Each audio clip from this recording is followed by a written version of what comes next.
Bonjour à tous et bonjour à toutes. Je m'appelle Sébastien Valigna, je suis metteur en scène et co-auteur du spectacle 5e République, on n'a pas trouvé mieux. Alors le point de départ de ce spectacle, c'est ce que je crois être un paradoxe. C'est que quand on demande aux gens dans la rue dans quel régime politique on est en France, la plupart des gens vont répondre on est en démocratie.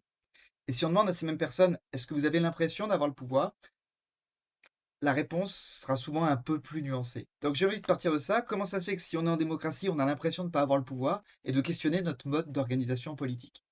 Donc le spectacle est construit en différents chapitres. Chaque chapitre essaie d'attraper cette question-là par un axe un petit peu différent. Je vais en citer que trois pour pas faire une vidéo trop longue. Le premier axe, c'est on va dire la question historique. Sur scène, il y a trois comédiens et trois comédiennes et qui vont raconter en accéléré l'ensemble des campagnes présidentielles depuis qu'on élit le président au suffrage universel direct, mais en mode vraiment très très rapide. Le deuxième axe, c'est plutôt un axe intime. J'ai eu envie de raconter comment les grands événements politiques, comme l'élection présidentielle, peuvent nous affecter dans nos relations amoureuses, amicales ou familiales. On sait que les questions politiques sont par nature très clivantes, mais là, et surtout concernant l'élection présidentielle, j'ai réussi, en tout cas personnellement pour mes deux dernières présidentielles, à me fâcher assez fort avec des gens avec lesquels j'étais politiquement plutôt d'accord.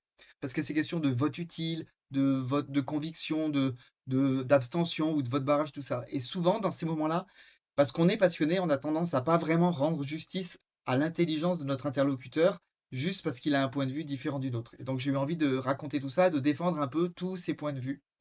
Et enfin, troisième axe, bah, c'est celui que j'ai un petit peu dit au début, c'est l'axe institutionnel. Donc là, on va carrément faire venir France sur scène pour s'expliquer et regarder si France, pays des droits de l'homme et démocratie depuis 1789, ça relève davantage du mythe ou de la réalité.